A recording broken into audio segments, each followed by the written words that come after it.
société Bourdin, on évolue dans le domaine de la galvanoplastie, c'est-à-dire qu'on réalise des chaînes de traitement de surface pour le secteur industriel, automobile, aéronautique, bijouterie, électronique. On intervient sur toute la France, on entame un peu aussi l'étranger. Alors souvent ce sont des sous-traitants pour tout ce qui est aéronautique ou Arianespace. La plus lointaine c'est Brest et Montauban, la prochaine c'est sur Niort. On a quelques clients sur la région, essentiellement grenobloise pour tout ce qui est électronique, microélectronique.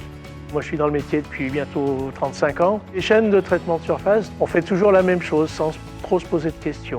Une chaîne tourne avec des pièces que l'on plonge dans des bains, par immersion donc, qu'après chaque bain, on doit rincer les pièces. Et on rince donc par immersion dans des volumes assez importants d'eau, donc on pollue des gros volumes d'eau. Je me suis toujours dit, mais c'est quand même étrange de consommer beaucoup d'eau et de polluer beaucoup d'eau alors qu'on pourrait peut-être raisonner autrement. On a développé ce prototype qu'on va prochainement commercialiser, où plutôt que de faire de l'immersion, on fait de l'aspersion. On n'a rien inventé, le système est connu, mais il fallait tout de même l'adapter sur une chaîne de traitement de surface. Donc on va faire une aspersion-égouttage avec plusieurs phases, et c'est là où réside un peu le secret, où on peut ensuite dispatcher toutes les eaux en dessous de la cuve et après la traiter différemment que ce que l'on fait actuellement. Donc l'astuce, c'est tout simplement qu'après un bain, on va passer dans une seule cuve, une cuve unique, dans laquelle on va faire toutes les phases de rinçage statique en aspersion égouttage, où là, on aura le temps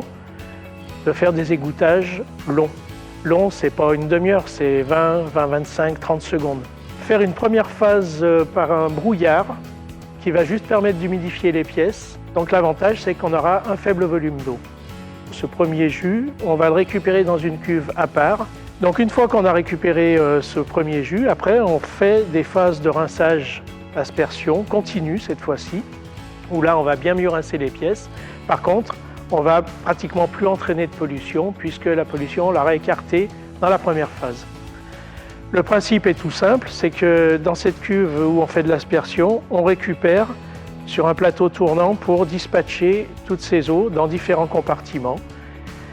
Et donc, après ce premier jus, on va pouvoir faire des rinçages successifs où on va puiser avec une pompe dans ces différents compartiments pour continuer à faire cette dilution qui est pour nous importante puisqu'on va aller du plus sale au plus propre pour pouvoir après aborder le traitement suivant. La législation demande de consommer 8 litres d'eau au mètre carré par fonction de rinçage, qui est difficilement tenable. Avec ce prototype, on arrive à consommer 1,6 à 2 litres d'eau au mètre carré. Donc on est 4 fois en dessous de la législation. Je pense que le progrès est indéniable. Évidemment, cette consommation de 2 litres d'eau au mètre carré est un atout, un argument pour la vente.